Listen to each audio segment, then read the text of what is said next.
3 feet rotavator के साथ, और इस ट्रैक्टर में है मैसी फेर्गुसन पावर लाइन जो देता है आपको 21.6 HP P2HP, 28 horse power engine, 5 synchronous gear box, 80 side pendant pedal और रोटावेटर चलाने के लिए उपयोगी गियर बॉक्स, और साथ ही आप चला सकते हैं इस बार 4 फीट रोटावेटर।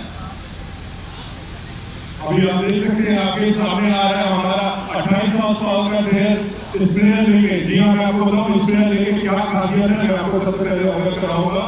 इंजन ताकत 28, इंजन अगर आप 2100 आरपीएम चलाएंगे तो पीटीओ पे आपको 540 चक्कर मिलेंगे, मतलब कि इसको चलाने के लिए सुपर स्पीड।